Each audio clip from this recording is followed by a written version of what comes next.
Hoje no Condomínio Descomplicado nós vamos tratar sobre auditorias condominiais. Condomínio Descomplicado com o Dr. Gustavo Camacho. Para falar desse assunto eu estou aqui com uma participação especial, Michele Lordello conosco aqui na Sindiespo. Doutora Michele, obrigado por estar aqui conosco no Condomínio Descomplicado. Em que ocasiões a auditoria condominial merece ser contratada?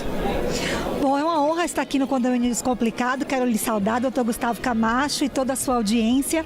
Falar de auditoria é sempre uma satisfação.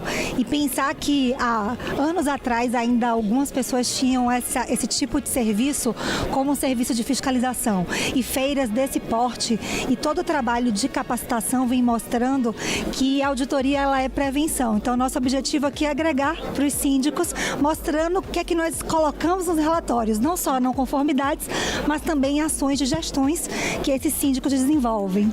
De que maneira a auditoria condominial difere de uma mera auditoria contábil? A auditoria contábil ela tem como foco trabalhar as demonstrações contábeis. Então, como condomínios ainda não têm o nível de elaboração, tanto do balanço patrimonial quanto da demonstração do resultado do exercício, nós usamos os demonstrativos de recebimentos e de pagamentos, aqueles que encontramos nas pastas de prestações de contas das administradoras. Então, esse tipo de auditoria para condomínios, ele não pode seguir o rito de uma corporação. Por quê? Porque condomínio ele tem o viés da responsabilidade do síndico e da proteção do coletivo, da segurança. Então, por exemplo, no nosso método, que é o MGL, o método do Grupo Lordello, nós, além das análises contábeis, nós tratamos de casos como quais os laudos o síndico precisa solicitar, qual tipo de projeto ele precisa desenvolver para o condomínio, né, como é que ele está realmente aplicando ali a previsão orçamentária e se ela está tendo efetividade. Inclusive, doutor Camacho, com relação às cotas condominiais, porque nem sempre elas estão justas. Tem condomínios que gastam muito mais do que o que arrecadam e acabam onerando, de certa forma, o próprio condômino. Ou seja, aquela velha ideia de que a auditoria é só para quando as contas não foram aprovadas, ela deve ser até mesmo mitigada em função disso, porque ela é um método de gestão também do condomínio. Aqui na região de Santa Catarina temos localidades que trabalham muito com o rateio das cotas do mês anterior. Dentro da auditoria condominial, essa auditoria recorrente, como isso é enxergado? E recentemente eu dei aula na pós-graduação aqui de Santa Catarina e fiquei muito surpresa, inclusive, com o relato de alguns alunos exatamente pontuando que esses gastos do mês anterior eram que serviam de base para a arrecadação das cotas.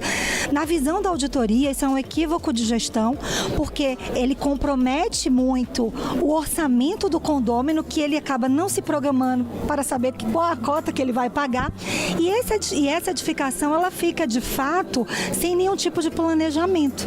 Ou seja, onde está o plano de manutenção dessa edificação? Onde estão os projetos de curto, médio e longo prazo?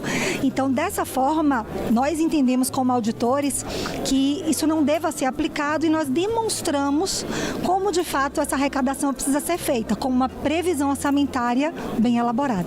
Eu até brinco que, para ser síndico, não basta ser honesto, nós temos que ser também organizados, porque senão nós temos um sério problema lá na hora da aprovação das contas, da prestação de contas efetivamente. Isso nos traz uma dificuldade porque o síndico, quando ele faz a previsão orçamentária, ele recebe um teto para gastar no mês e um teto para gastar no ano, facilitando até mesmo a análise do conselho fiscal do condomínio. Esse método do rateio das despesas do mês anterior nasceu lá nos anos 90, quando nós tínhamos aquela inflação galopante que você fazia previsão, no dia seguinte ela já não supria mais a necessidade. Mas tratando em relação de reprovação de contas, quais são os pontos que você verifica na condição de auditora condominial que levam à não aprovação das contas do condomínio?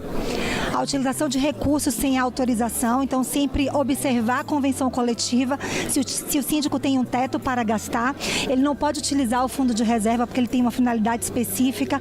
Qualquer tipo de arrecadação extraordinária, ela tem uma finalidade, ela também tem um prazo. Nós encontramos algumas cotas extraordinárias sendo arrecadadas por vários anos, mas ela deveria ter um projeto específico. Um outro ponto é a questão documental, eu vou tratar isso inclusive na palestra.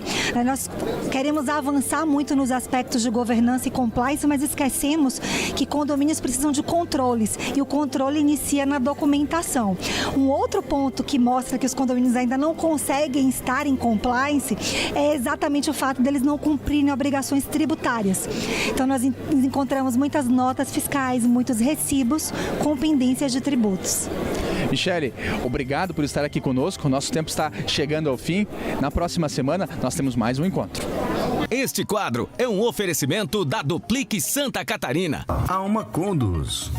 Uma solução completa e sem pegadinhas. Acesse o nosso site e solicite uma demonstração. Alma Condos, administração de condomínios com fluidez e simplicidade. Vertex, limpeza profissional. Seu condomínio não fica limpo? Quer baixar o consumo de água e gastos extras com produtos de limpeza? Quer evitar problemas trabalhistas? Já ouviu falar em engenharia da limpeza? Muito prazer. Somos a Vertex. Limpeza profissional. Crenque Brinquedos. Deixe sua área de lazer muito mais divertida com a Crenque Brinquedos. Tenha um projeto personalizado para seu condomínio, com brinquedos certificados, modulares e super resistentes. Visite nosso site www.crenque.com.br. Apoio Jornal dos Condomínios.